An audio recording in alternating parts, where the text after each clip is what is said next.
Olá, alunos do quinto ano, tudo bem com vocês? Estão preparados para mais uma videoaula de hoje? Hoje nós iremos falar sobre vegetação. A vegetação no Brasil é bastante diversificada. Nas aulas anteriores aprendemos sobre relevo, aprendemos sobre clima e isso vai ter muita influência nos tipos de vegetação. Então, nos slides a seguir, vocês vão aprender um a um, onde vocês verão que cada região possui um tipo de vegetação diferente devido ao seu relevo e ao seu clima. Vegetação. Chamamos de vegetação o conjunto de espécies vegetais características de uma região. Esse conjunto de plantas, eles nascem e crescem sem interferência humana. Cada lugar pode apresentar um ou mais tipos de vegetação, o que depende muito do clima, do relevo e do solo. O Brasil possui diferentes tipos de vegetação. Por exemplo, as regiões mais úmidas são propícias para a formação de uma vegetação com muitas plantas próximas entre si e árvores altas. Já em lugares onde chove pouco, a vegetação é mais espaçada e geralmente as árvores são pequenas e escassas, com arbustos e pequenas ervas. Nos próximos slides a gente vai aprender quais são esses tipos de vegetação com essas características. As vegetações são importantes porque protegem o solo contra a erosão e purificam o ar que respiramos. Existem vários tipos: florestas, campos, cerrados, caatingas são alguns exemplos. Tá? Nas imagens a seguir, vocês vão ver a diversidade de paisagem do nosso país, que acontece isso devido aos diversos tipos de relevo, solo, clima e distribuição de chuvas. A caatinga, ela é formada por arbustos, vários tipos de cactos e outras plantas com espinhos. É a vegetação típica de regiões áridas, regiões secas. Uma característica de suas plantas são os espinhos e as folhas grossas, que acumulam muita água e são resistentes ao período de seca. Esta é uma região de São Raimundo Nonato, no Piauí. Os campos, também conhecido como pampas, são formados por vegetação rasteira como o capim e a grama. Então, é uma vegetação típica do clima frio do sul do país. A vegetação é rasteira, como o capim e a grama. Às vezes, aparecem algumas árvores isoladas, principalmente perto de rios ou riachos. Essa é uma região chamada São Martinho da Serra, no Rio Grande do Sul. O cerrado é caracterizado por pequenas árvores de tronco retorcidos e casca grossa, espalhadas em meio a uma vegetação rasteira. Então, o cerrado é a vegetação típica do Planalto Central, no interior do continente. É formado geralmente por árvores de pequenos porte e arbusto com troncos e cascas grossas. Então, essa região é a região do Mato Grosso, chama-se colíder. Então, essa região do Planalto Central é a região oeste do nosso país, onde compõem os estados de Goiás, Mato Grosso, Tocantins, essa região mais central do Brasil, onde as chuvas são escassas, não tem contato com a parte do Atlântico e nem com a parte equatorial da região norte. A floresta é uma vegetação densa, são árvores muito próximas, como a gente pode ver nessas imagens. São árvores bem altas, típicas de região úmidas, que chovem muito e tem bastante rios. Alguns exemplos são a Mata Atlântica, que abriga grande diversidade de espécies que só crescem nesse tipo de floresta, que nós temos aqui próximo a nós, na Serra do Mar. E também a floresta amazônica, que é a floresta equatorial do planeta e abriga uma grande variedade de espécies de plantas e animais.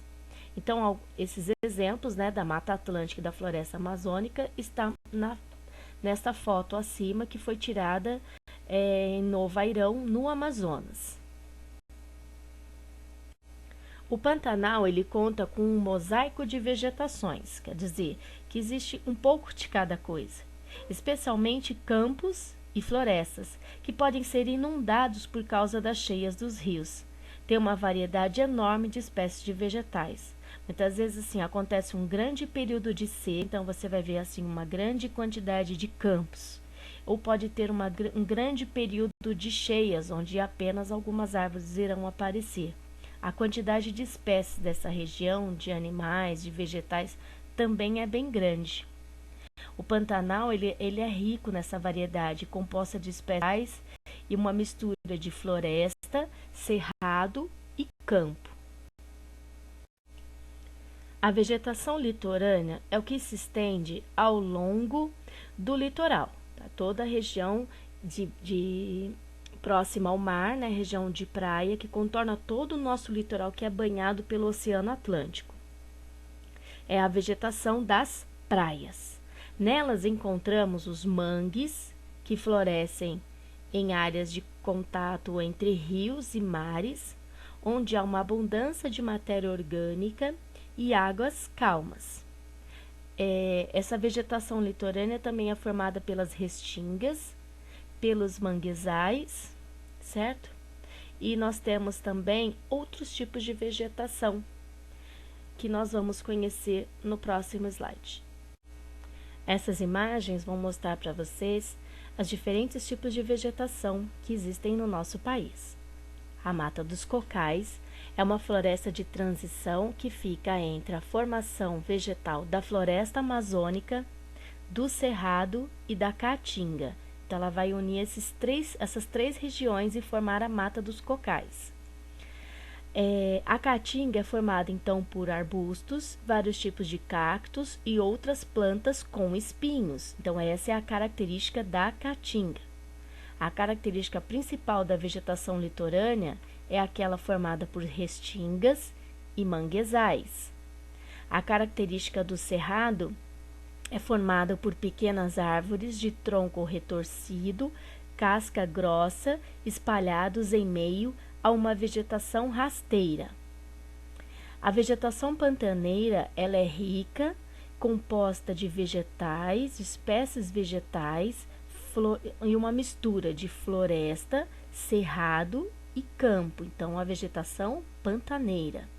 E a Mata Atlântica, que abriga uma grande diversidade de espécies que só crescem nesse tipo de floresta. Então, uma floresta próxima ao Oceano Atlântico. Hoje, uma grande área devastada, porque o nosso país, no início, na época do descobrimento, havia uma grande quantidade, uma imensa área, e depois com a colonização, essa área foi sendo devastada com a retirada do pau-brasil, depois com a plantação de cana-de-açúcar. Então, assim, foi uma região bastante devastada. Hoje nós temos pequenas regiões, né, vendo que ela ia do litoral sul até o litoral do nordeste. Hoje ela tem pequenas quantidades na região.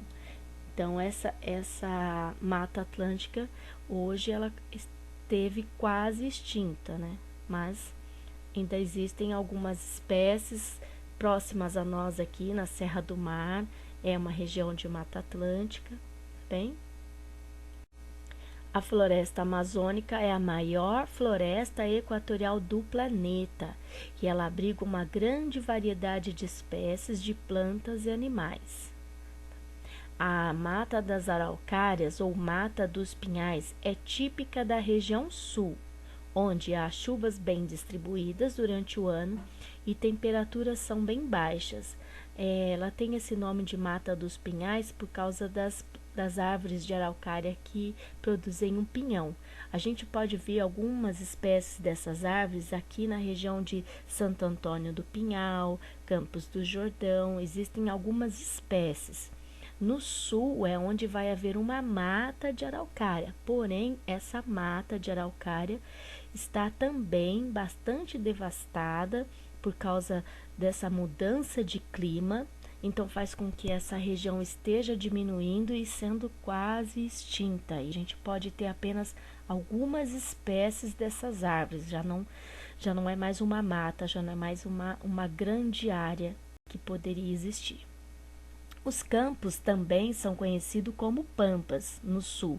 Eles são formados por vegetação rasteira, como o capim e a grama. É uma grande região onde você pode olhar e falar assim, nossa, olha, essa mata aqui foi devastada. Não havia uma mata nesse local. Sempre foi os campos, né? Essa região formada por essa mata rasteira, onde é bem propícia, assim, é um local onde há bastante ação de gado, certo?